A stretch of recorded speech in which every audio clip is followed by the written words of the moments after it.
Good crowd tonight. I assume we're all basketball coaches, or from what I understand, what's your football called over here? Huh? We were here many years ago, and I thought that was one of the most ridiculous games I've ever saw, for one thing, but it was fun. But basketball obviously is why we're here tonight. Just as Dave introduced, I'm very fortunate to go really around the world and giving clinics. One thing USA Basketball really believes in is that everybody needs to improve the game of basketball worldwide. And so whatever we can do to help, that's part of our mission. Whatever I know Australia can do to help, that's part of your mission. I think it will only help the whole game of basketball worldwide, for these clinics and things like this to go on. I'm being filmed tonight, which is fine. If you want anything you want to film on your phones, you can do. You can record anything. The only thing we ask is, technically I'm not on a USA Basketball official mission. So we just ask you not to tag USA Basketball on any of your social media. They very much want me to do these things, but they're not sending me over here to do it. But they certainly don't care if I do it. So if that makes sense, why I appreciate it. Now, how many here coach 7, 8, 9, 10-year-olds? Good. Awesome. How many coach 12, 13-year-olds? That's our junior high age in the States, 12 and 13. That, my friends, is a tough age to coach. Iowa State. You know anybody from Iowa State? Well, he's got a jersey, or his shirt says Iowa State. I coached in Iowa for 42 years. That's why I know Iowa State. Yeah. But I'm a big Hawkeye fan, but I like Iowa State too. Anyway, where was I going with that? Until I saw his shirt messed me up. 12 and 13-year-olds, junior high age. Again, let me see the number of hands that coach junior high age. Wow. There's got to be a special place in heaven somewhere for you people. Got to be. That's a hard age to coach. All the testosterone, whatever, is coming out, and they're running around the gym. Great energy, but you have a big job to do to control that energy into becoming a basketball player. So that's a great age. When I coached high school basketball, my two best coaches I put at the head coach for our 12-year-olds, head coach our 13-year-olds. Absolutely. I knew if I was going to have success at my high school, it would have to be, at that age, they would have to be really well coached. If they weren't well coached at that age, our success at the high school level was going to be very difficult. So my hat's off to you that coach 12 and 13-year-olds as well. How many coach high school? 14, 15, 16, 17? Okay, good. Anybody coach older than 17s? Several, good. Just a little bit about what Dave said about my coaching. I coached both my son and daughter, since they were at 5 years old. 5 through, my daughter then played for the high school coach at 14, and I coached my son from age 5 all the way through high school. So I coached their little traveling teams, their little youth teams. And I coached high school basketball for 42 years in Iowa City, Iowa. And during that same period, I also coached our junior national team for USA Basketball. So I have kind of a wide range of experience, and I learned a lot of things coaching those different age groups. And I think I became a better coach because I coached 9-year-old, 10-year-olds when I coached the junior national team. In a lot of ways, there's not a lot of difference in coaching 9-year-olds and the Jason Tatums and the Brad Beals of the world. It's still basketball. And, you know, sometimes we forget that as coaches. So I think I really appreciate the fact that I have that experience of coaching 9 and 10-year-olds. Now I live in Colorado Springs, work full-time with USA Basketball, still coach the junior national teams. And then when I go back to Iowa, I have a grandson, 2 grandsons, one's 12 and one's 9, and I coach the 9-year-olds team. So we have a great time, and I just see the development in those kids is fantastic. The first question you have to ask yourself as a coach, first question you have to answer is, why do you coach? Why do you coach? If you can't answer that question, then you're probably not coaching for the right reason. So why do you coach? Throw out some answers. I love the game. Love the game. Why else? Teaching. Coaching is teaching. Why else do you coach? Nobody said for the money? Huh? No big bucks? No, we don't get big bucks for coaching, do we? Why else do you coach? For your kids. Ah, that's a great reason. Great reason.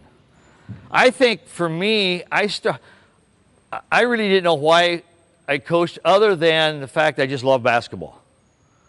I think you said that. You love the game. So that's what brings you into the game, because you love it. So if you're coaching, if you're here, somebody has made you love the game. Am I right? So who was that somebody? For me, it was when I was in 6th grade, which is about 10 years old. That was my coach when I was in 6th grade. He just made me love the game. So if you love the game and you instill that in your players, what are your players going to do if they love the game? What are they going to do? They're going to play well. They're going to play hard. They're going to try to develop their skills where? Outside of when you're coaching them. So if you really want to make an impact on your team, your number one goal is to make that game fun and make them love the game of basketball. That's probably the best impact you can have. You know, all the skill development, whatever else you do might be secondary to that. Because if they love the game, they're going to go and really work on their game and get better. You know, if they don't really love the game that much, then they're probably not going to get very good. So I think that's the number one thing that you need to do as a coach. Second thing, I think you need to teach skills. You got to teach some skills. And we're going to go through how to teach some skills. I'm going to show you some drills that we think are really important as the night evening goes on. Somebody keep track. I know we have to be out of here right at a certain time, so you got because you know, as coaches, I could go for 3 hours just like that. So I think there's 5 characteristics of good coaches. Over the years, as I watch coaches, I think there's probably 5 really good characteristics of coaches. Number one is they teach skills. Coaches teach skills. You know, they teach skills, and I'll go over the skills that we think are really necessary to teach.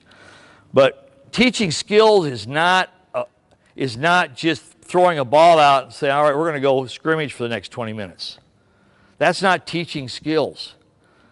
Teaching skills is not just, all right, we're going to have our players shoot and for the next 20 minutes at a basket, and you're watching them shoot. That's not teaching skills. That might be a workout. There's a difference between a workout and training. Training skills and workout skills are 2 different things. Now, I do make it to the gym sometimes and try to take care of my body. I know that's a shock, as you can see. It doesn't always work. So I'll get on the treadmill for, 20 minutes or 30 minutes or until I don't feel good and then get off. Or, but I'm not there to train. I go and watch these other people, and some are there to, they're lifting weights and they're working on their body as far as really making their body something you might like to look at. But that's training. When you just go to work out, working out's not training. So there's a big difference there, I think. If you're a workout guy or a training guy, there's a big difference between working out and training. So if you're in a practice session and you don't have, and you're just watching the players work out, that's not teaching skills. So you got to kind of have a plan of how you're going to teach skills. What's that plan like? If your team is not a very good shooting team, you better have a plan to make your team better shooters. And that plan is just not to get up shots. That plan is to make your team a better shooter.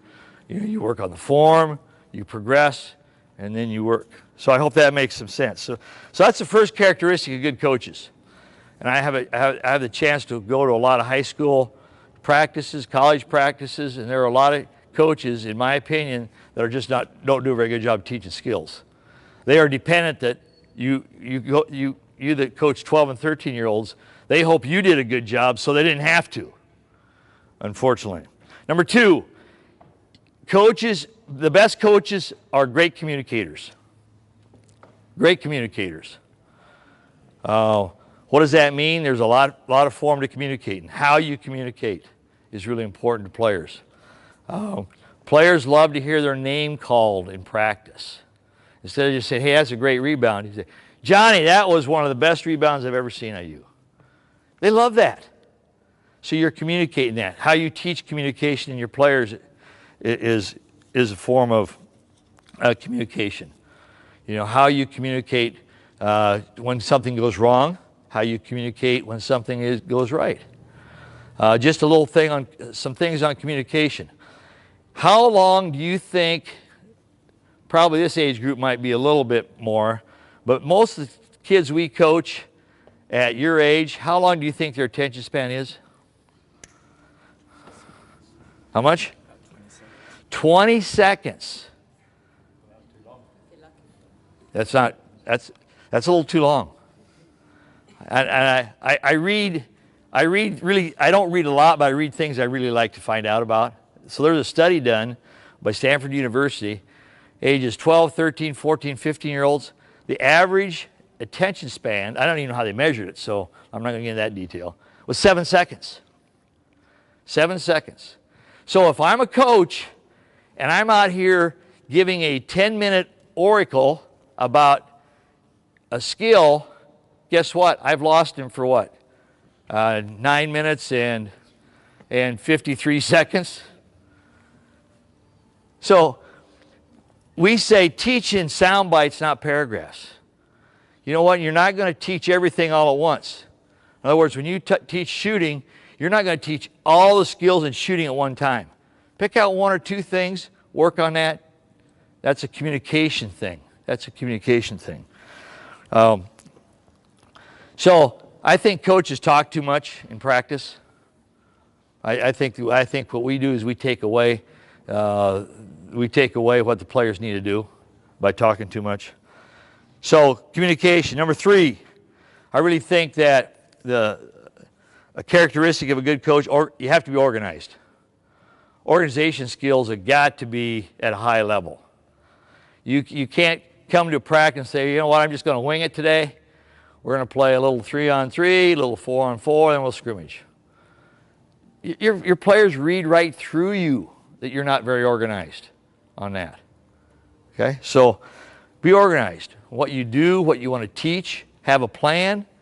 You know, that says a lot about who you are to your players. Your players say, man, he's got down what he wants to get done. It says a lot to your players. Number four, I think you have to have some motivational skills. And I'm going to show you some of the things that we do during a practice session. What I'm talking about motivation is everybody's got a really good player here, or the best player. On your team, you have a best player, right? Okay? So, but sometimes that best player can be a pain in the ass, pardon my language, right? I've been there, done that, had those. So how are you going to deal with that? How are you going to motivate him? That goes into what you're going to do as a coach. Are you going to look the other way when he's being a jerk to his teammates? Are you going to address that issue? What are you going to do to motivate your team on that? Because, you know, it only takes one guy to be kind of on that cancer edge, and it spreads. All of a sudden then, you know, the guy in your team who who is at cancer, it's like a piranha. He sees who else he can kind of get over to his side. So you have to deal with that. I think that's motivation. And the last one, number 5, I think you have to have some under pressure skills. What do you do under pressure? You know, game is tied, your players are looking to you for some guidance. What are you going to do? You have to have some under pressure skills that go into the game. So I think those are 5 characteristics that in my mind, over the years, I've kind of put those together. I think I've seen good basketball coaches have. Have I demonstrated those all the time? No. I think I've gotten better year by year, decade by decade with those. But I think when I started out as a young coach, I think I really needed to grow in a lot of those areas. How did I grow? I tell you what, I spent a lot of time going to clinics, just like this. A ton of time going to clinics. I got notebook after notebook after notebook of clinic notes. Now you can do all that stuff. You can get all kinds of drills you want on YouTube, right? Search YouTube, you can get all kinds of drills. What do you miss out on YouTube as compared to a clinic? What do you miss out by just doing the YouTube thing, looking for drills, as compared to going to a clinic? Questions? Yep, asking questions. What else? Seeing live demonstrations. You know, what you see live is different than what you see on YouTube. What else? You don't get the variation. Sorry? You don't get the variation. Exactly. You don't get the variation of maybe a drill that's going on. The other thing I think is really important, you know, it's you at a clinic like this, you get to see how it's taught. On a YouTube, you just see the drill. You don't see how it's taught. And I think coaching, in my opinion, coaching is more of how you teach things than what you teach. It's how you teach it. I mean, there's a lot of really good ways to play basketball. Fast break, you can slow it down, you can whatever. There's a lot of different ways. So I think it goes more how you teach than what you teach, in my opinion. Okay, last thing before I get the players out here. There's 4 things to remember when you develop skills on your team, when you develop skills amongst your players. I think there's 4 really key things. Number 1, it's long term. Who coaches a 10-year-old team? Okay? You're going to see a lot. You're going to teach those skills, and you're going to teach those skills, but guess what? You may not experience them even having any success at those skills until you watch them at 13 and 14. It's long term. You're not going to teach skills and they're just going to get it and they're going to be great players just overnight. It's long term. So you have to understand that as a coach. You might teach, you know, a kid has a bad shooting form. So you're really going to work on his shooting form. Guess what happens to his shooting before it gets better? It gets worse. Doesn't it? So if a kid is thumbing the basketball with his left hand or his offhand, all of a sudden you have to really work on that thumb. He's a worse shooter before he gets better. But it's long term. You work on that every single night in practice, maybe before you have a chance. So I think that's something we really have to keep in mind. Player development is long term. And the players need to understand that. Number 2, it is taught in progression. It is taught in progression. So if I'm teaching our junior national team, we work with some players on shooting. You know, we don't have, in my opinion, we don't have great shooters at 16 and 17. We have some really good scorers, and we have some really good players that are athletically astronomical. But just downright shooting, we struggle with that. So we spend a lot of time on shooting. So what do you think we do first on shooting? What do you think we do first on shooting? Any ideas? We don't come out here and shoot 3-point shots. I don't tell Jason Tatum and Josh Jackson and Brad Beal, you know what, we're going to work on threes tonight. We start out, come out and practice, and we do form shooting. Form shooting. So we'll take 20, 30, 40 shots form shooting, just like you do with the 9, 10-year-olds. I go home to my 9-year-old grandson, and well, we spend 5 or 10 minutes on form shooting. So we back up, we progress with what we're teaching. Then we might back up and put both hands on it and shoot it. So before you even work on a jump shot, that's called progression. And if we start to skip steps, we're in trouble. You can't skip steps. Number 3, developing players and skills is repetitive. Repetition. Slice it any way you want to, it's repetitive. And if you don't repeat it, then you're probably not going to develop those skills. So, how you teach it is really important. Remember I said how you teach is more important, I think, than what? What you teach. So, how you teach it, first of all, you have to explain what you want done. Then you have to show what you want done. Then you rep it. And you rep it. And you rep it. And you guess what? You might have to go back to showing what you want done. You might have to go back to telling what you want done. So after you tell, you show, or you can have somebody on your team show, you rep it, and then you what? Correct the repetitions. Then you correct the repetitions and you rep it again. That's how learning takes place. All kids learn different. I don't know about you, I'm a visual learner. So, my wife tells me something. My excuse is, honey, I'm a visual learner. I don't understand you. So, but some players can pick it up by just you telling them. Some players need to have it shown to them, and some players need a combination of both. So understand that, repetition is part of that process. And the last thing, you got to make it fun. You've got to make it fun. The number one thing, if you go into a Golden State Warriors practice, which I've been really fortunate enough to do several times over the past year, is the number one thing that they emphasize to start a practice. Steve Kerr says, hey, we got to have fun tonight in practice. That's his opening statement every practice. Boys, we got to have fun tonight in practice. Now that doesn't mean, what's the definition of fun? Fun isn't just running around, pulling shorts down. Fun is what? Enjoyment. Somebody had something to say here. Engagement. Compete. Here's my definition of fun. How many have this happen to you?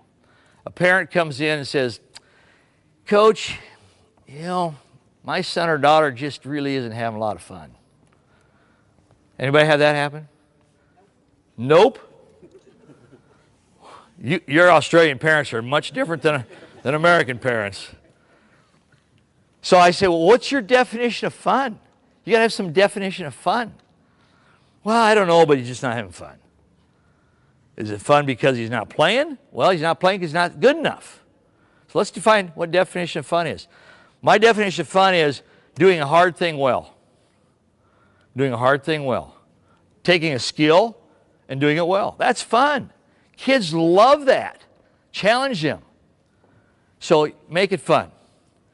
All right. What I'm going to do is I'm going to give you 8 skills that we emphasize with USA Basketball. We think these are 8 skills that need to be taught. I'm going to show you my favorite drill for each one of those skills. And I'll show you how I teach it. And then we'll have questions. And at the end, I'm going to go through a series of how we teach our offense. You know what? If you are a coach who teaches offense like by numbers, we're going to run number 1. We're going to run horns. We're going to run thumbs up. I think you probably need to reevaluate how you're teaching offense. Just reevaluate. We'll show you some some drills and skills that we work on that. Okay? Sound like a plan? All right, I want you guys come out on the baseline. Put the ball down. We're just going to get you loose here a little bit. Spread out on the baseline. I want you to jog down and back, turn to your left. Coming back. Go.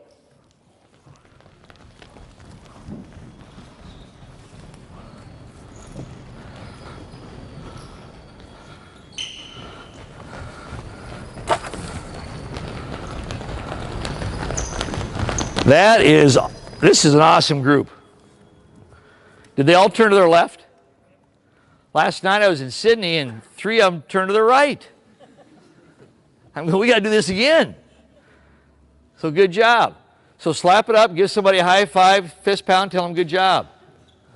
There you go. So you got to celebrate little successes. That's pretty much a little success. Okay? Now what we're going to do is I want you to jump stop at 3 places. So you're going to run out, jump stop here, half line, free throw line. Who wants to demonstrate it? Go ahead. Whoa, whoa, whoa, whoa. That's traveling. Go back and do it again. Show me a good jump stop. Awesome. Hey, now look like a player. Got the ball. Look like a player. What do you mean by that? What do I mean by that? Show me what a player looks like. Okay. Knees bent, hands above the waist, chin up. Pretty good. Most players know what a player should look like. Look like a player. Aha! Okay? My 9-year-old grandson knows what a player should look like. Bend your knees so you can move, all right? Now, from here, when I say go, you're going to the next spot. Make a jump stop there. Go. Go. Awesome. You guys stay down there. Stay down at the baseline. Oh, I love it. All right, got it? So what did I just do? How did I proceed with this? I told them what to do. Then I showed them. We had 2 guys come out. It took me 2 of them. First one I had to educate a little bit. Now we're going to rep it. Go. Whoa, whoa, whoa. Where are you going? Look like a player. That's it. Go. Okay, stay there. Now, watch their footwork. Some of them have great footwork. Go. Go. How many of them, when I said go, dropped a foot back and went? How many? Most of them, right? So, I'm not quite as young as you guys. But if I take a step here while you're going here, I'm going to beat you. Right? So once we make a jump stop, I've got to go in a positive step. All right, let's try that. Go. Hold up. Go back and do it again. Don't drop a foot back before you go. Now see, you think this is just little stuff? And it might be, but I'll tell you what, if you're going to separate players from being just kind of average to being really good, this is part of it. Go. Look like a player. Good balance. Chin up. Go. Try to take a positive step now. Chin up.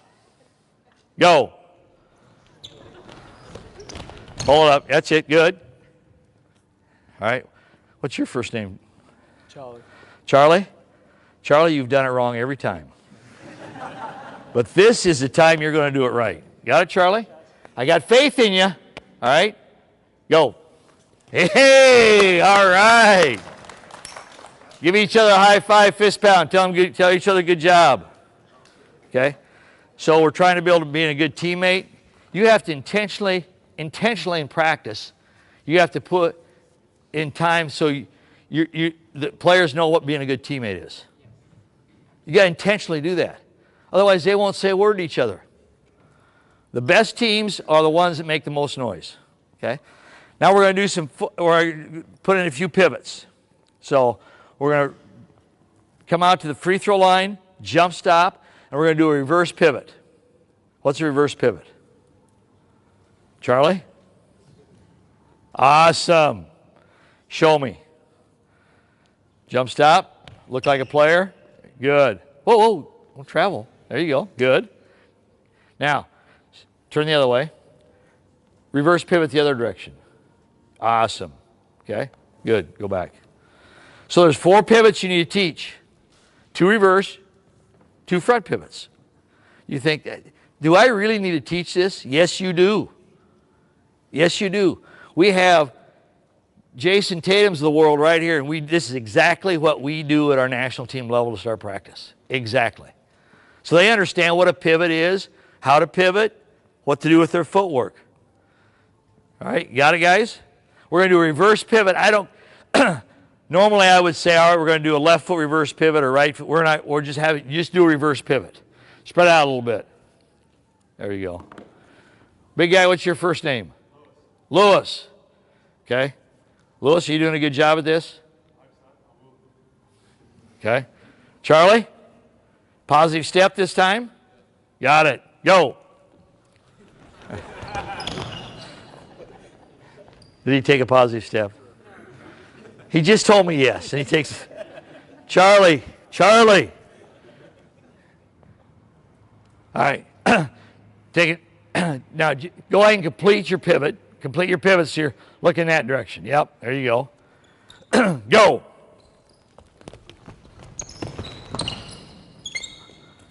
Reverse pivot. Reverse. See, when you run into each other, one of you is probably not doing a reverse pivot. Pivot again that way. There you go. Good. 5, what's your name? Harrison? I like you, Harrison. I like you a lot.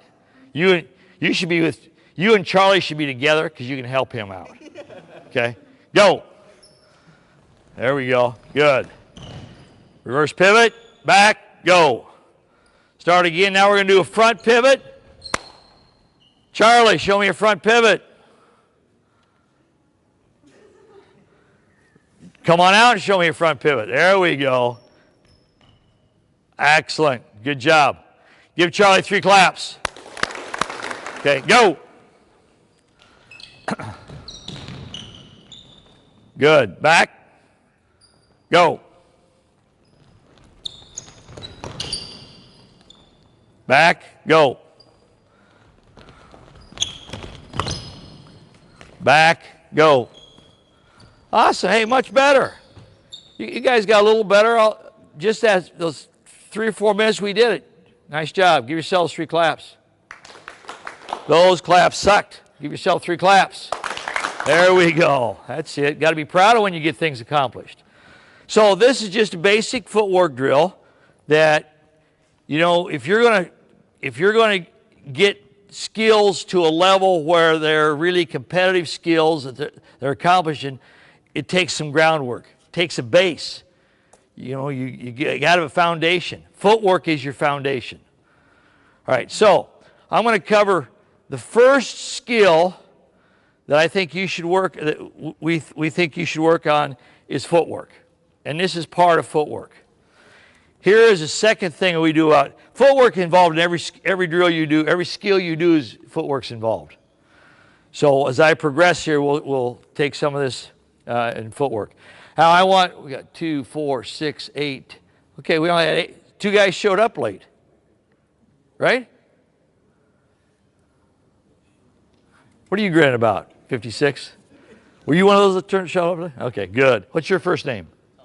Thomas. Okay, I want, give me 3 lines out here. Face me. 3 lines, let's go face me, so you're going 1, 2, 3.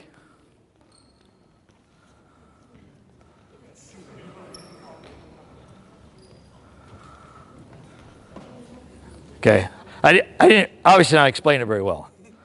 So as a coach, I think coaches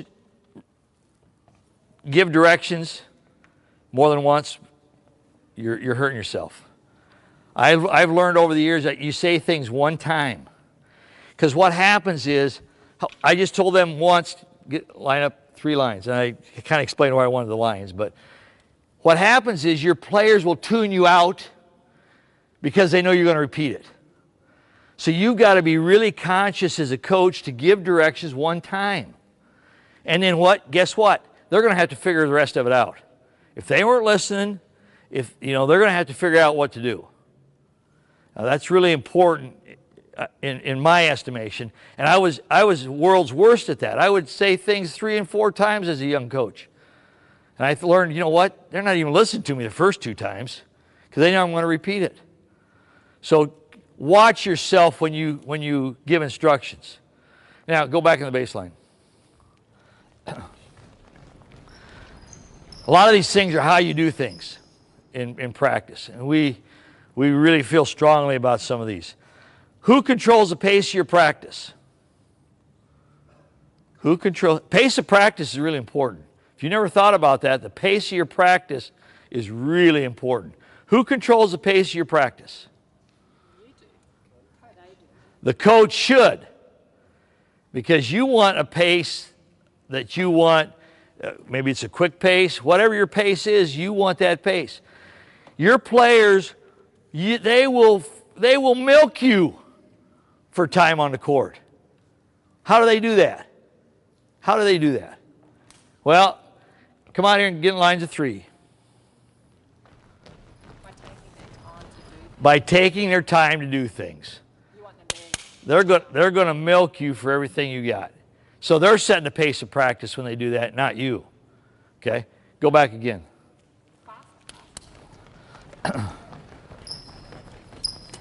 Now, I don't want you in the same order that you were just in your lines of 3. Okay? Give me 3 lines. Go. 5, 4, 3, 2, 1.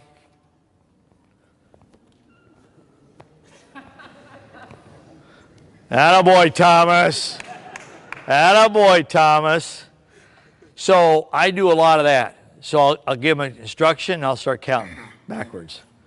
And I don't really ever know what would happen if I get to 0. They seem to pick that up. Something would have to happen, but I'm not sure what. So this is our favorite drill for footwork. We do this maybe 10 minutes a day with my 9-year-old team. We used to do it at least 5 minutes, 6 minutes with my high school team. We might do it 2 or 3 minutes with our national team just to get them the idea of it. First player in line get a basketball. So what happens is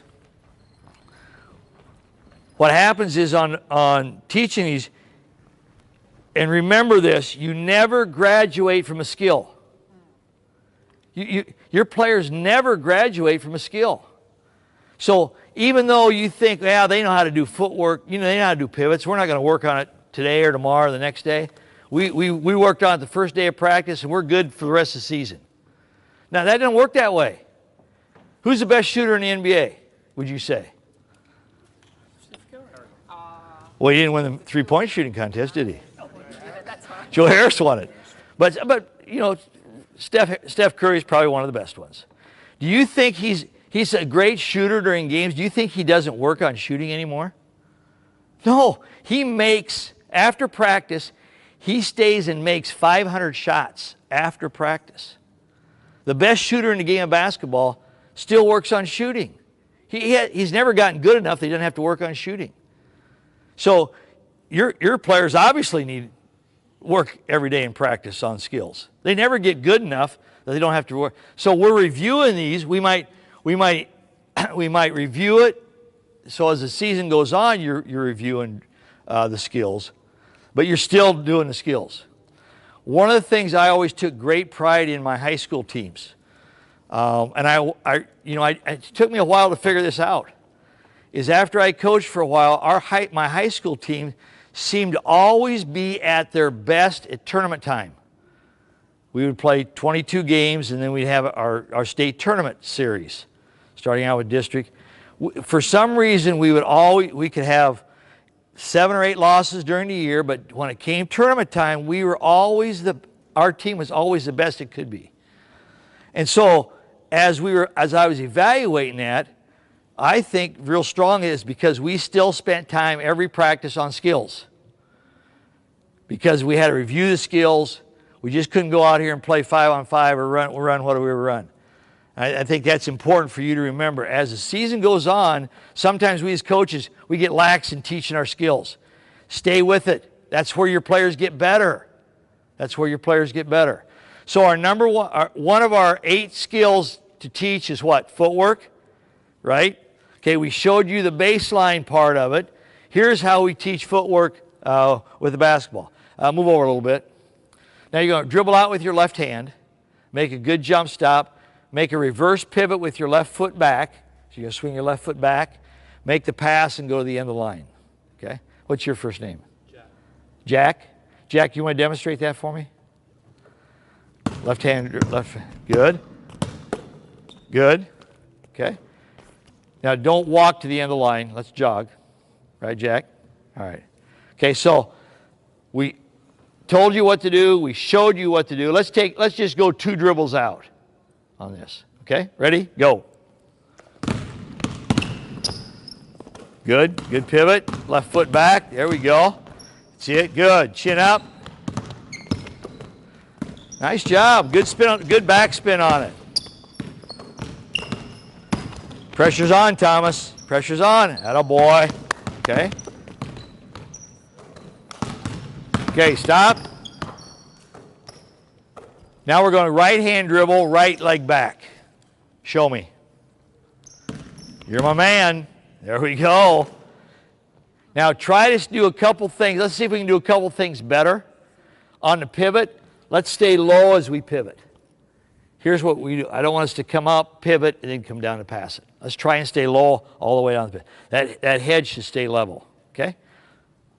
What hand dribble? Which hand dribble? Right hand dribble. Which leg back on the pivot? Right. Thomas, you're my man. All right? Here we go. Go.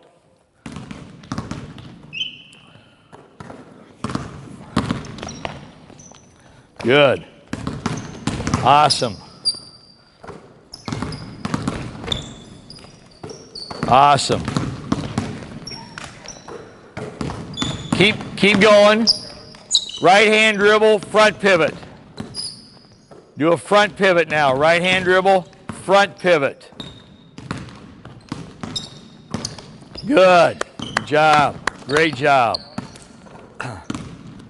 Left hand dribble, front pivot. Left foot, front pivot. Good job, big guy. That's it. Good. Good. Okay, stop. Finish it out. Always finish it out. When I say stop, finish it out. Good. Okay. So, give them 3 claps. They did a nice job. Those claps sucked as much as theirs did. So, what are some things that you picked up on how I taught that skill? You gave feedback. What's that? You gave feedback. I gave him feedback as the drill was going on. Learn to coach while the drill's going on. Try not to stop a drill to correct one person, because what does that do to your pace of your practice? The pace of your practice gets all crazy. So try to coach while the drill is going on. We think that's important. Okay? I want the second person in line to get a basketball.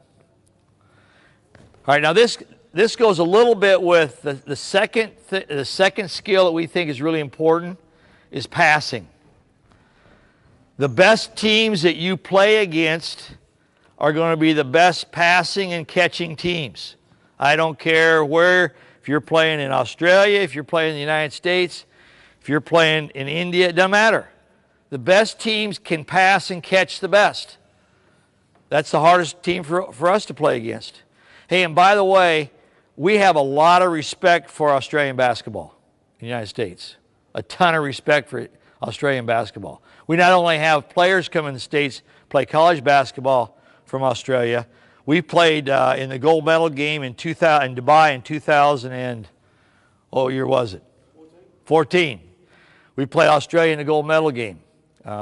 And it was a heck of a game. It was really a good game. So we have a lot of respect for what you're doing over here, and I meant to say that at the beginning of the of my clinic. So congrats to you guys for making basketball a priority in Australia. Okay. All right. So now we're going to do left hand left hand dribble, jump stop, and then make your pivot, and then I'll tell you what to do next. Demonstrate. Okay. Now, next guy in line.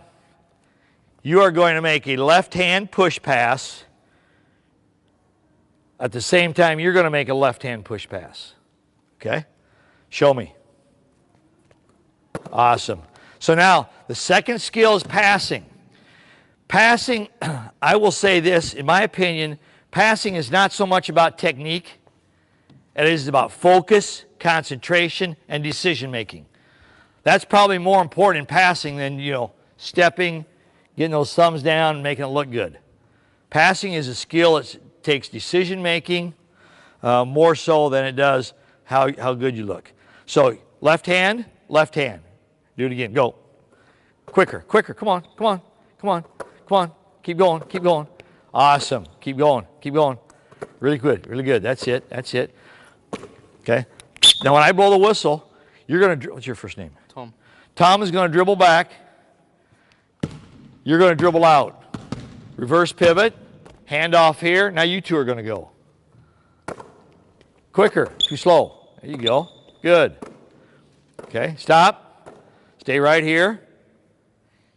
Got it? Ready? Go.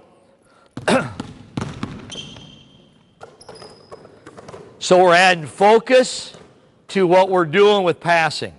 Come on. A little faster. A little quicker. A little quicker. That's it. Thomas, you didn't bring that left leg back on the pivot. Yeah, there you go, as long as you know it. That's it. Nice job. Keep that chin up. Really focus on.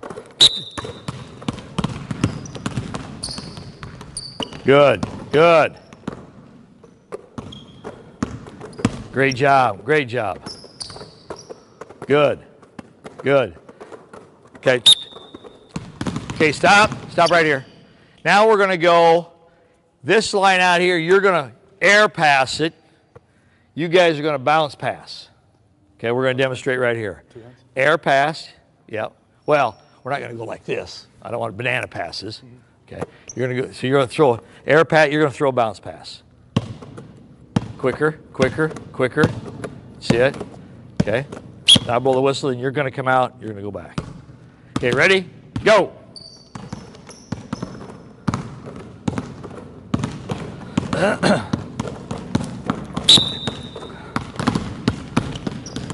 Pick up the pace a little bit. Come on, set the pace, set the pace. That's it. Good, good. Great job. There you go. That's it, that's it. Good. Okay, stop. Now we're going to have some fun with this.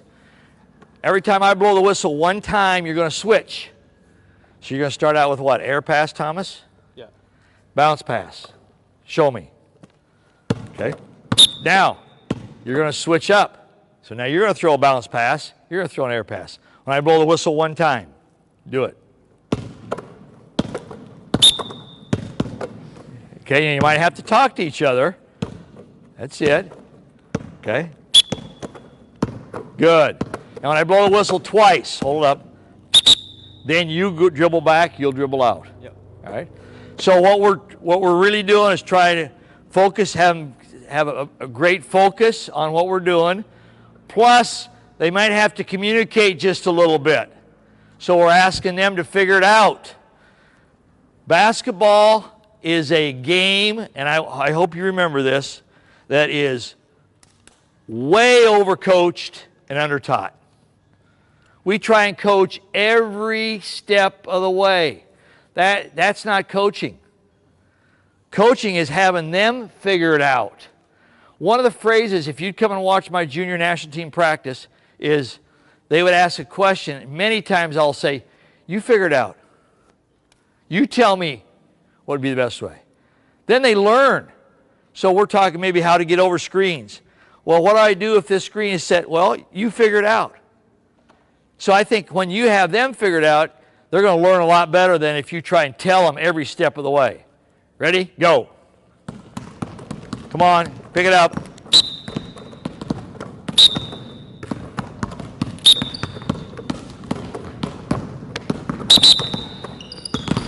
Good. Good. Better talk a little bit.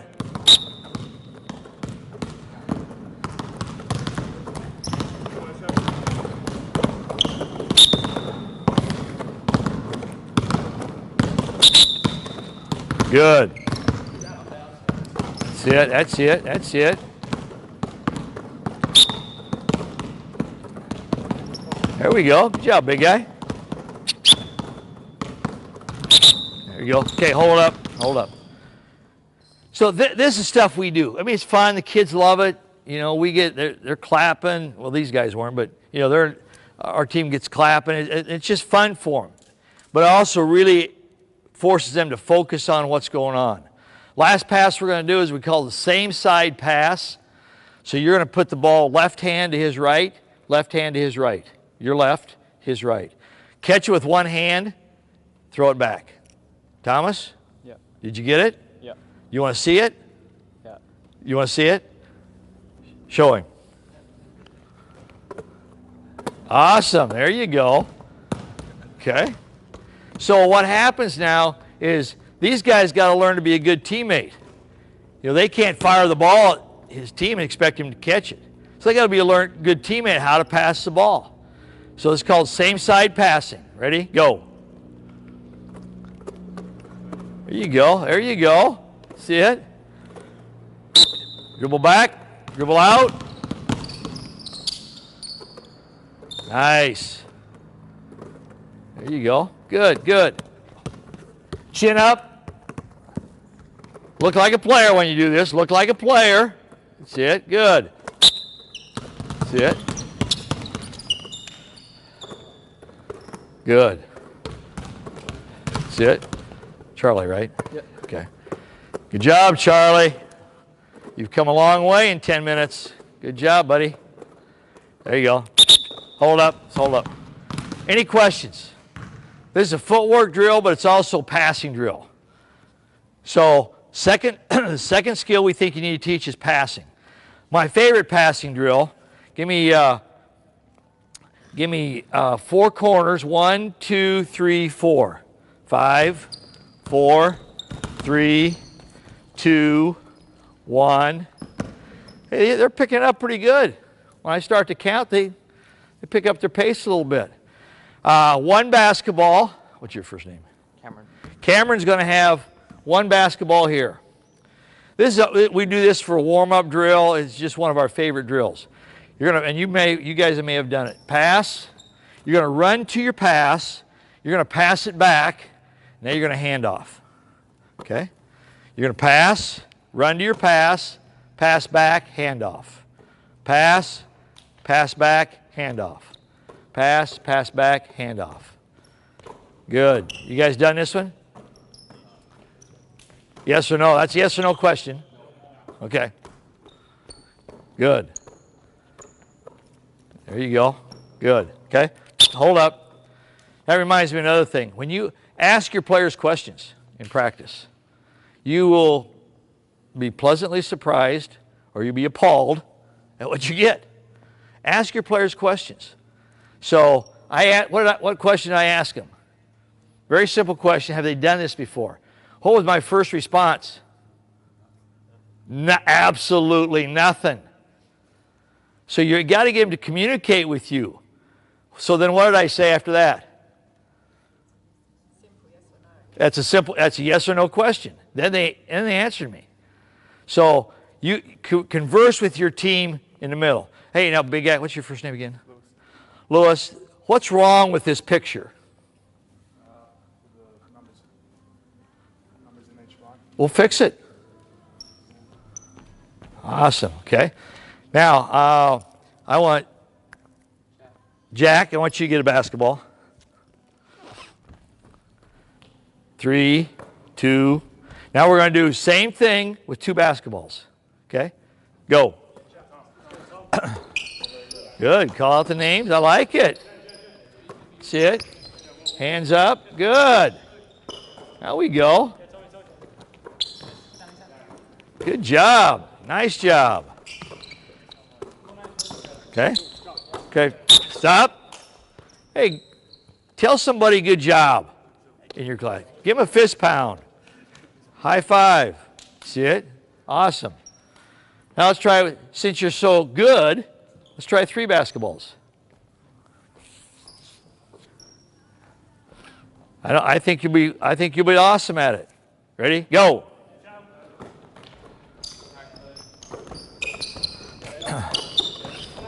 Good. Nice job.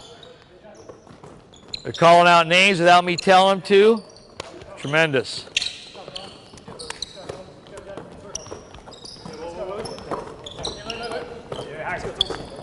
Okay. Well, you guys are so good, we're going to add another basketball. We got 4 of them.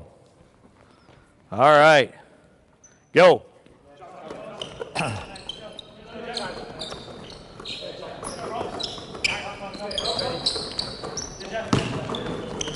So we're concerned about focus, communication. They're doing a great job of communication, catching and passing.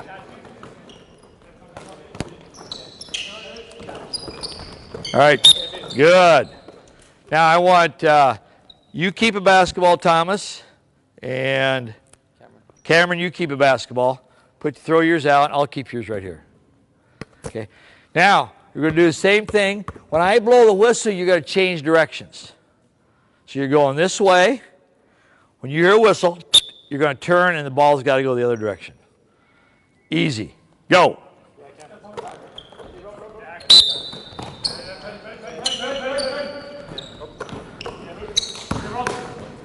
Okay, they're talking to each other on it.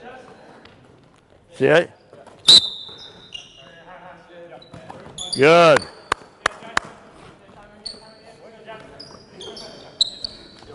Good. Hold up. Got 3 of them. Okay, now not once did I have to say balance your lines up. Not once. They figured it out after I told the big guy fix it. He fixed it. Everybody listens to the big guy. Okay? Same thing with 3 basketballs. Ready, go.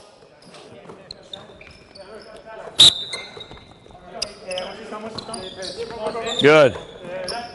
Nice job communication. Awesome job communicating. Great job communication. Good. Good. Good. Okay. Hold up. Super. Give them a hand. They did a great job with it. Can a 9-year-old team do this? Yes, they can. Absolutely they can. Don't set your expectations too low. Your players will rise to your expectations. Remember what I said what fun is? Fun is doing something hard. When a 9-year-old team does this, that's fun. Boy, they feel they accomplished something. We do it with our junior national team. That's how they warm up. It's probably not quite as much as difficult for them, but you know, I think it's still a drill that we go through. Then dealing with passing too, put them in decision-making positions. You know, 3-on-2, 2-on-1, making the passes. Those are all helpful, but these are some of the drills that we do just for the developed passing. The 3rd skill that we're going to do is shooting. Here's my favorite shooting drill. Now, this is not a progressive shooting drill. So I didn't show you what we do before, like the one-hand shooting, progressing up to this. Let me have half you guys on that wing, half you guys on this wing. Give me 2 basketballs in each line. Okay. Terminology. Do your players understand terminology? That's huge for you. Do they know, all right, when I started out with my 9-year-old team, I said, all right, everybody go to the baseline. Baseline? Someone didn't know where the baseline was. So don't assume your players know what your terminology is. Short corner, post, paint. You know, all those are terminology you have to make sure your players understand. Here's the best drill we do as far as shooting. I want the second player in line to have a basketball there. Excuse me. Second and third player have a basketball. There you go. Your teammates will help you. Okay? So you're going to be the first shooter. So we're going to take a step. We always want to take a step opposite where we're going. We're going to take a step low. We're going to come right here. We're going to catch the ball facing the passer. So now what do we have to do? We got to pivot. So we're going to catch, pivot. Now if I'm a right-handed player, you want to pivot to be shot ready. What's shot ready? We use that term all the time. Be shot ready. You think Klay Thompson, when he scored 63 points, how many dribbles did he do on that? Like 8, 7? Yeah, unbelievable. So when he caught the ball, was he shot ready? Every time.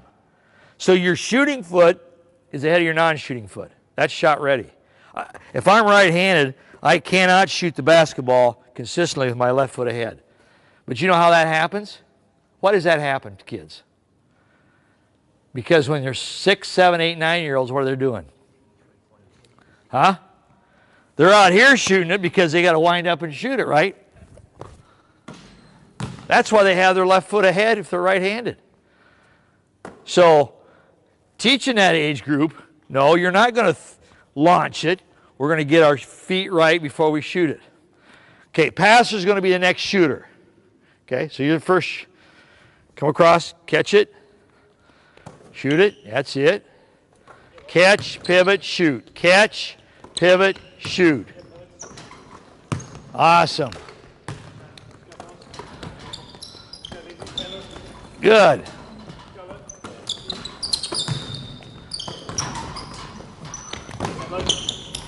Pretty good. Shooting foot ahead. Good. Okay, good. Nice job. Now we're going to put, so after we explained it, you explain it, you show them, you rep it, then the last thing you can do is put in competition. All right? So what we're going to do is we're going to see, let's go, we're going to see how long it takes to make 10 baskets. Somebody's got a stopwatch or on your phone. Show, you got it, okay, up there, all right. Keep track how long it takes them to make 10 baskets. So now, we've done everything, we've repped it, now we're going to put in competition to it. There's 2 ways you put in competition. What is it? Time and score. There's 2 ways you want to put competition into things. Practice, you do time and score. Ready? Go. That was great. That was great footwork.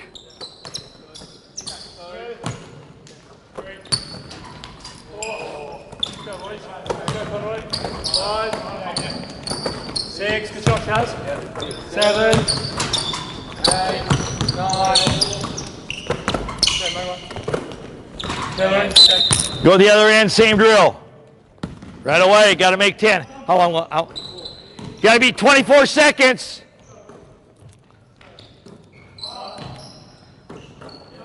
Good pivots.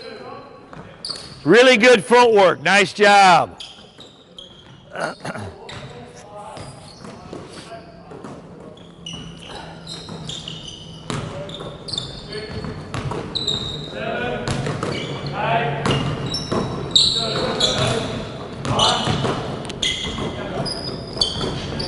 Down here.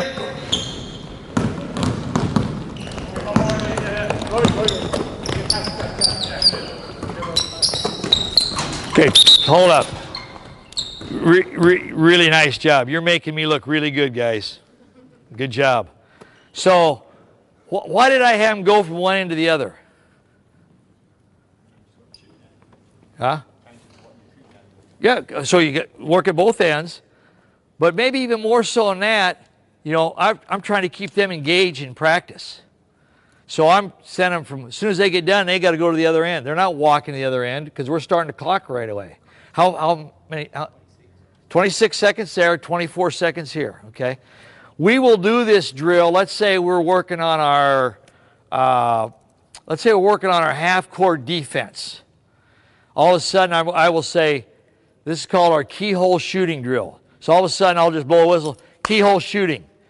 Clock starts, they got to see how long it takes to make like 30. So that's what we do as far as transitioning from one area to the other. What does that do to your pace of your practice? Makes the pace of the practice what you want it, not what they want it, because they were running back and forth on it. Okay? So now let's say we're struggling a little bit with this. We might back off and say, all right, now we're not going to put any competition into it. We're going to go back and we're going to have reps in it. So we're concentrating on the reps more than the competition. Okay, so does that make sense? For a coach, it took me a while to figure all this out. But I think once I did it this way, I controlled the pace of practice, our players got better, and it was really good for everybody. So now, here's some things you can do different off of this drill. Catch it, and by the way, you guys are doing an awesome job of coming across, catching the basketball. Okay, catch it. Now, he's facing, which foot is always his pivot foot? Coming this direction. Inside foot, which is closest to the basket. He's going to pivot, okay? If he's coming from this direction, it's going to be which foot? His left foot. He's going to pivot here. So which pivot foot? You guys, can you scoot down a little bit? There you go. Which foot, as he makes a pivot this way, this is a longer pivot. Why? Because it has to do what? Get his right foot ahead of his left foot. So right-handers, we find out that right-handers really can shoot really well going to their left after the pivot because it's a short pivot. His right foot's already ahead. He doesn't have to make a really complete pivot. Here and a shot. Okay? So now what we're going to do is we're going to pivot, catch it. We're going to pivot. We're going to rip the ball, cross step right here, put it on the floor, finish at the basket. Okay? Stand up. What's your first name? Jalen. Okay, Jalen's going to show us. Jalen's going to show what we mean by this. Okay, Jalen. Catch. Good. So this is, we just call this a cross step. We're going to cross step right in front of the defense, long step, stay in a good basketball, low position as we do it. Now, who's the next? You passed it? So you're the next shooter, right? What do you got a ball for? There you go. Good. Cross step. Good. Finish at the rim. Good. Pivot. Finish at the rim. Awesome. Okay. So we're putting some footwork into it. All right. Now, let's do one other thing. Now, Lewis. For some reason, my mind is blocked against Lewis. I don't know why. So now we're going to catch, pivot, and we're going to take a strong side drive. You know, we'll put a cone or chair here sometimes in practice as we rep it. Strong side drive. What's your pivot foot? Left. Yep. So strong side drive is you're going to turn, pivot, long step right here, strong side drive going to the basket. Okay? Most players at the start will travel on this. So let's try not to travel. All right, Lewis. Show us how to do it. Catch. Woo! Did he travel? They were just, you know, the NBA would not call that traveling, but we're going to call it traveling. Okay, so you got to slow it down. Do it again. There you go. That's better. Okay? Go. Good. There you go. Good. Slow it down. Good.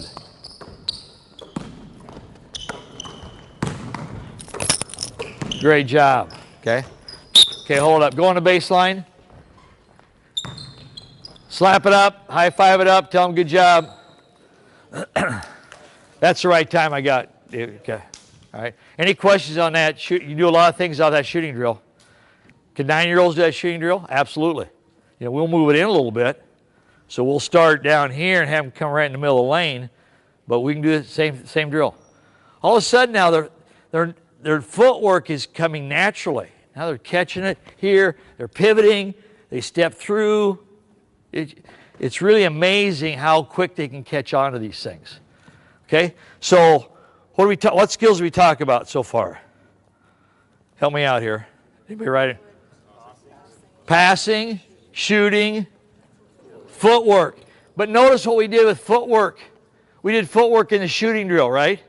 So we're putting different skills together. We might emphasize footwork in our other drill, but now we're putting footwork in a shooting drill. Okay? Number 4 is rebounding. My favorite drill for rebounding.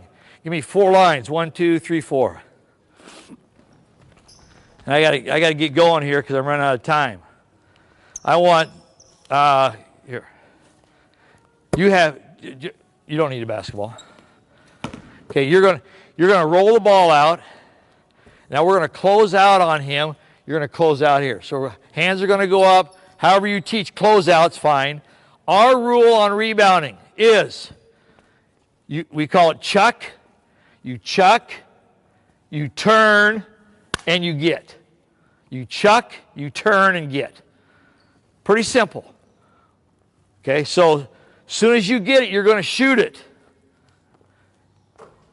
Chuck, turn, get. Whoever gets the basketball, if you get it, you're going to score. The team that scores is going to go out here. Back here. The losing team, which would be you two, come out here. All right, so we're putting some competition in this. We'll go through it slowly. Pass. Shot. Chuck. Go get it. Score. Score. Okay. So, yeah, you bet. So you two, the winners always go here. The losers always come out here.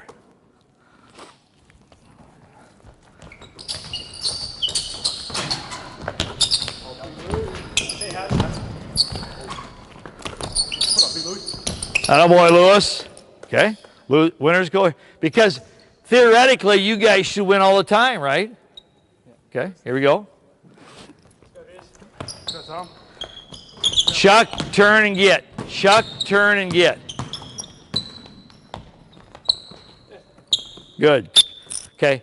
Just a simple, but this is one of my favorite rebounding drills. What it does is it makes all 4 players go to the basket to get the rebound, even though it goes in. Even though it goes in. If you want to build a great rebounding team, do your drills, play your 4-on-4 or 3-on-3 games where they get a second point when the ball goes through the basket and you can score. So, out here. So let's say you guys are playing 4-on-4. All right. You drive to the basket, shoot it, it goes in. It goes in. It goes in. Now, they get another point. If they can get a rebound, they get another point. So that really emphasizes what? Offensive rebounding. So in your drills, what's your emphasis is what they're going to take away. Any questions on that? So rebounding. You know, rebounding is really just kind of a gutsy thing, isn't it? Just kind of who wants the basketball. Okay, let me throw this out to you. 1, 2, you 5 stay out here, you 5 on the baseline. Okay, you 3, 1, 2, 3. You 3 are, so when the shot goes up, you're going to be the crashers. So when I shoot the basketball, you're going to go to the basket, you're going to try and get the rebound. Okay? You're going to be junk guy. Junk's going to get the rebound right here at the free throw line. Long rebounds. Okay? You're going to be the back guy. All right? So I may or may not shoot it, but when I call out shot, that's what you're going to do. Ready? Shot! Okay, so now what you have is you designated 3 crashers, a junk guy, and a back guy. Okay? So on film, if we're evaluating this, we want these 3 crashers have to be in the paint when the shot is taken. That's where they're going. When the shot comes off the basket, they're in the paint. Really helps just for them to know what their responsibility is. I think rebounding is more so that skill. All right, back out here again. Ready? Shot! Okay, so you have a back. I want you yelling back. You saying junk. You 3 other crashers. Shot! Okay. Okay, so that may help you. It certainly helped our team out a ton. They know who's going to crash the boards. Okay, on the baseline. So that's rebounding. Ball handling is a skill. Now, dribbling is overused, but ball handling and dribbling are skills. So I'm not going to demonstrate anything, but we do a lot of 2-ball drills. You know, how many do that? How many do a lot of 2? Yeah. I think those are great drills. Do you do 2-ball drills in a game? No. So why would you do it in practice? It builds left hand, right hand. More important, it might build confidence. It's just like you don't use, Lewis, shoot one hand, form shoot one-handed at the basket. At the basket. Yeah, there you go. It's just you don't form shoot in games. But you keep going. But you have to work on form shooting so your shots get better. Same thing with ball handling. The 2 balls I think are really good. Okay? So that's number 5. Number 6 is screening. Screening is a skill. Give me, I want 3 lines out here like you were before. 5, 4, 3, 2, 1. Very good.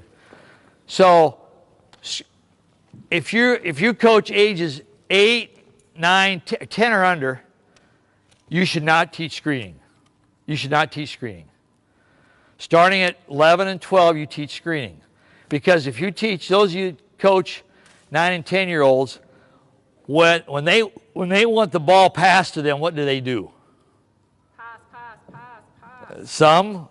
What else they do? So if you have a ball and I'm your teammate, what do they? Yeah, they take the ball. They don't wait for it to be, don't they? They don't wait for it to be passed. They come and grab the ball. So at that age, we want spacing. We don't want anybody to come close to the ball that's on his team. We want them to stay out.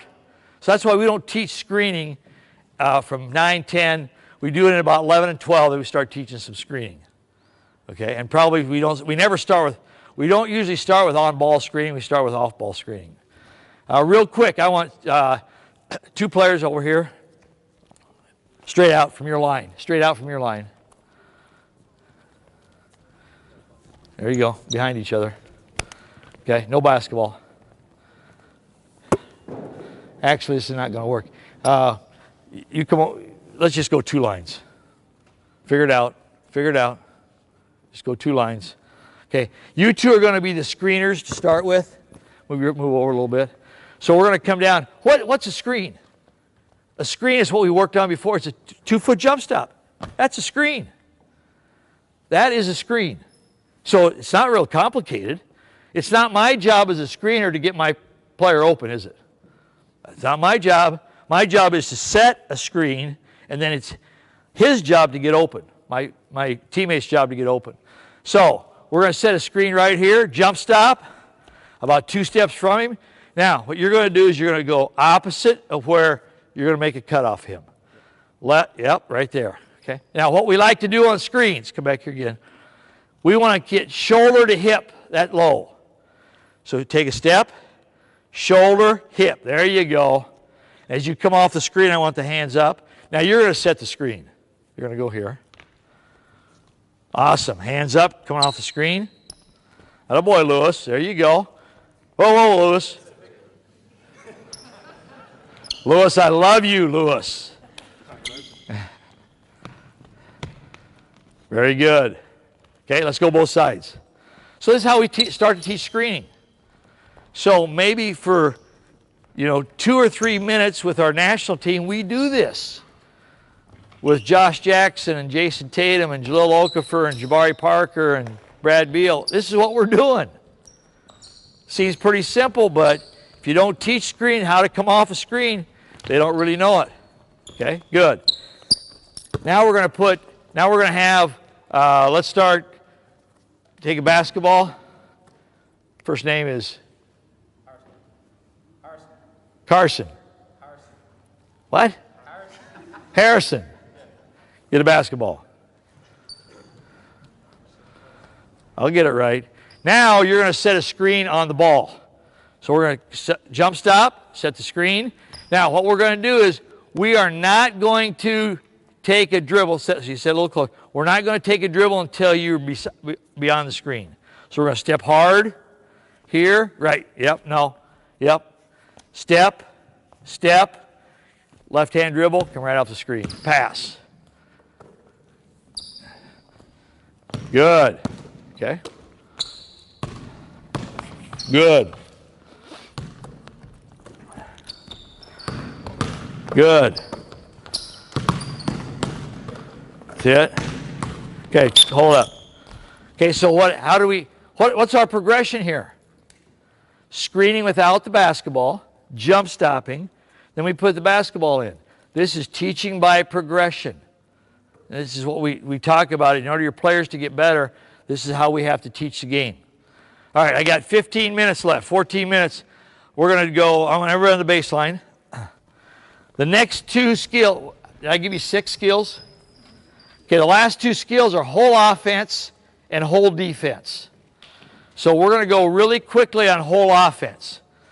If you are one of those people that call out set plays, fist, number 1, 2, 3, and spend 20 or 30 minutes in practice on set plays, I want to play you. I really want to play you. Because we will probably beat you. It's those teams who have concepts, who work out of sets, but don't run sets. I'll say that again. You can work out of sets without running the set. So here's what we do with our national team. We have a ball screen that we start with, and then we just play out of that. Spacing. Dribble, drive, passing, getting proper spacing, getting proper spaces. Spacing is an offense. Spacing is an offense. When I coach my 9-year-old grandson's team, we run 0 plays, and they're spaced out across the court. We dribble. If we get to the basket, fine. If not, we look to pass the ball. But spacing is an offense. The concept of running a set play, it does not teach the game of basketball, especially young kids. Now, do you have to have a set play maybe as they get older? We do have a set play, but we play out of those sets. What % of the NBA plays do you think materialize exactly as they were drawn up? Any idea? Somebody has way too much time, because I read this article. They did a whole season, and they looked at the plays and how much those plays actually worked. 70% of the plays that start in the NBA don't finish like they're supposed to. 70%. So they may start in a set, but then they're going to play out of that set. All right, give me a line right here. One person here with the basketball, one line right there. Here's how you're going to start it. Right here. You're going to make a good hard cut to the inside that circle. Going to come out, catch the ball. Now, without going into a lot of detail, if you're on this side of the court, we teach inside foot pivot. If I'm coaching 9, 10, 11, 12, 13-year-olds, I teach permanent pivot foot. Left foot, if you're right-handed, left foot, pivot foot all the time to young players. As they get older, then we show them. Some of them like it, some of them don't. But anyway, we're going to have inside foot pivot. You're going to face the basket. Your chin's going to be right at the basket. you're going to take a step and you're going to make 1 or 2 cuts. If I'm a defender, you're going to try and face cut. Show me a face cut. Right across my face, okay? If I'm a defender, the ball's passed, I'm way over here, you're going to try and face cut, but you're not going to get there, so you're going to back cut right here. 2 cuts you teach. Face cut, back cut. So the first cut is you're going to try and do every time. You're going to try and cut right across my face. Okay, make it hard. Back here. Start again. Good. Pivot, cut. Oh, did I say pass it to him?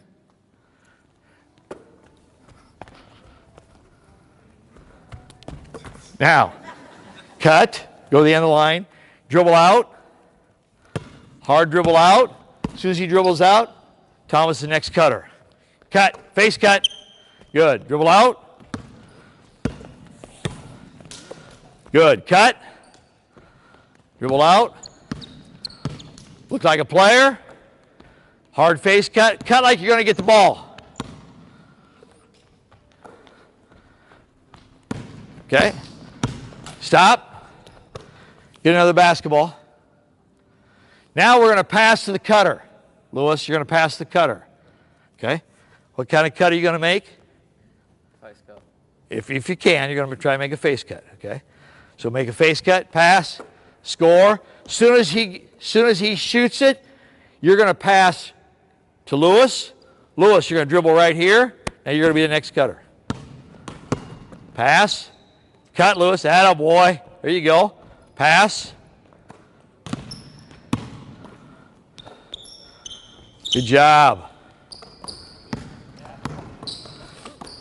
Good. Okay.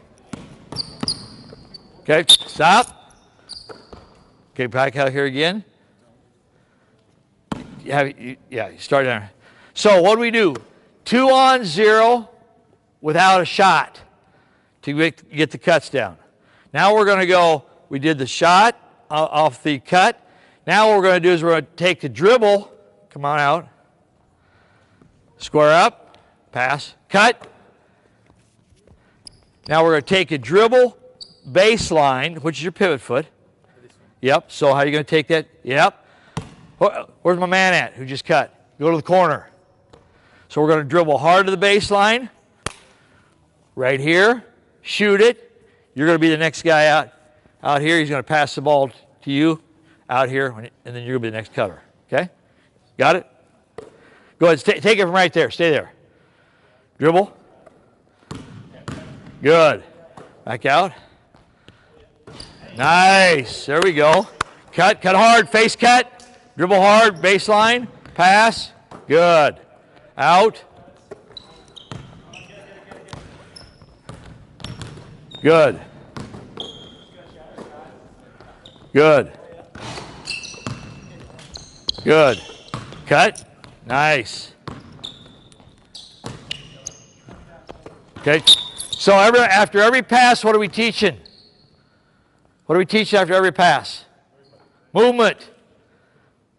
A lot of your team will ball watch.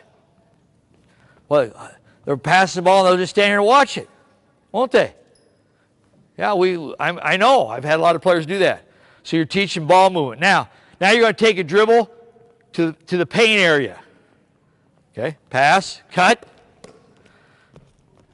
Dribble paint area. We're going to lift a little bit on this side, right here. Pass, shot, come on out, right here. Go, shoot it. That's it. Cut hard.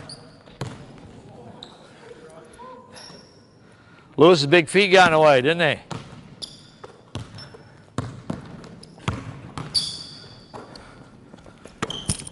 Keep your knees bent. Look like a player. Dribble hard. Take that left hand dribble in the paint.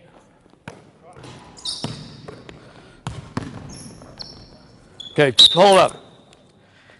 What's your first name? Tom. Tom got the ball exactly where we wanted to get it. This area right here, we call it the kill area.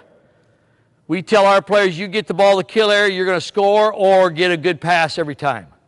Jason Tatum was absolutely the best I've ever had at getting the ball to the kill area. He could do it every time. And that's how he scored, but that's also how he passed. So get the ball to the kill area. Okay, pass it. Good. Shot ready. Perfect. Who is your coach here? Nice job, coach. They know what they're doing. It took me a little bit for them, but yeah, you know. Okay. Okay, so here's how we build up our offense.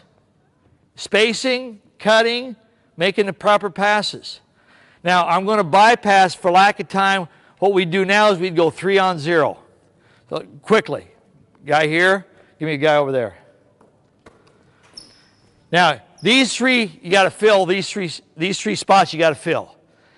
After the pass, you got to touch inside the charge circle. Okay, go. Fill. Cut.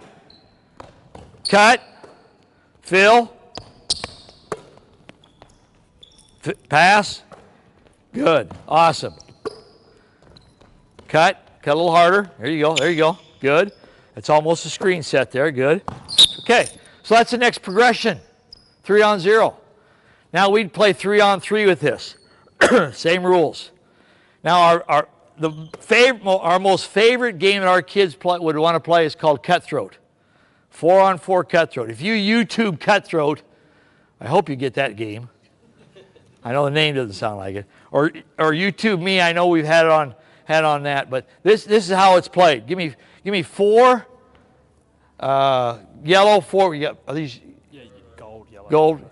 Yeah, blue on the other side. Give me 4 yellow, 4 blue.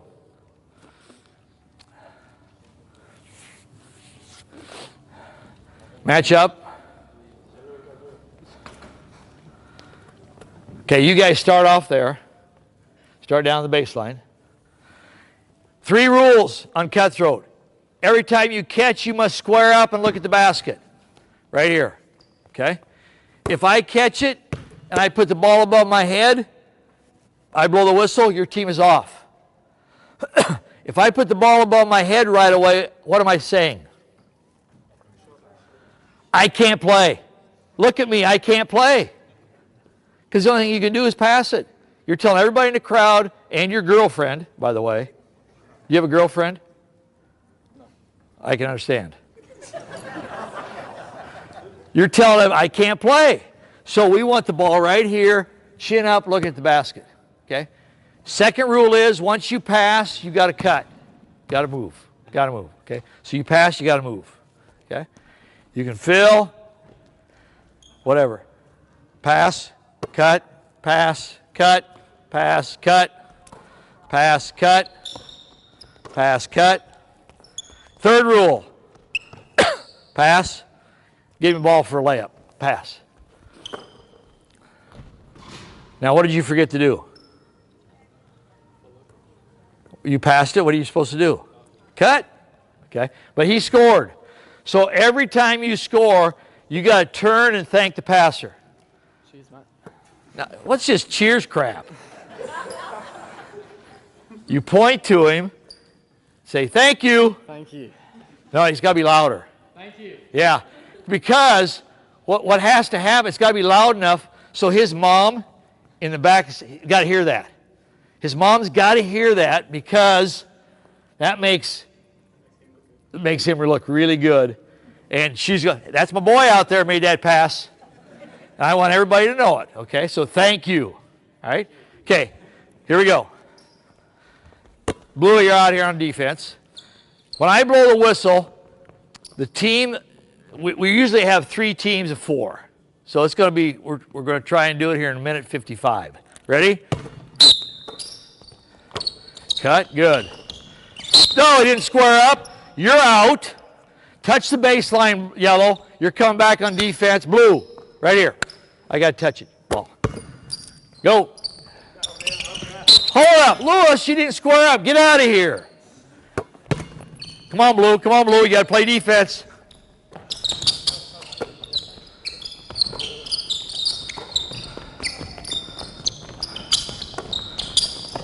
Good cut. That's it. There we go. Good. Nice job. Oh, yeah, good. There you go. There you go. You can try and score off of this. Out of bounds. Blue ball. Give me the ball. 3, 2, 1. That's it. Here we go. Good.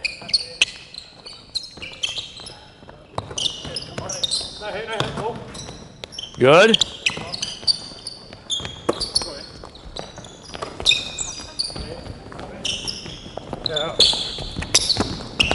You can dribble.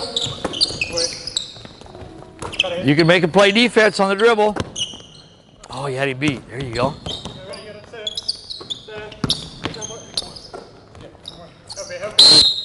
Lewis, you're out. Why? No, you squared up, but you didn't move after the pass. Okay.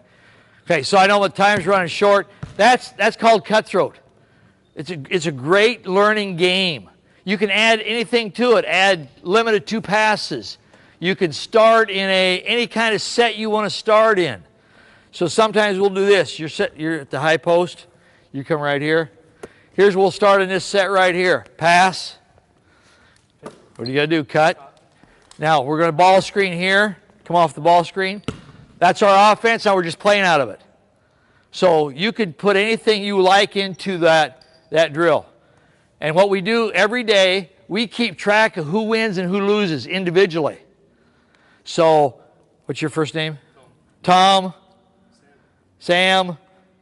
Carson? Jack. So, my manager would say, all right, these 4 won that Cutthroat. We might play for 5 minutes.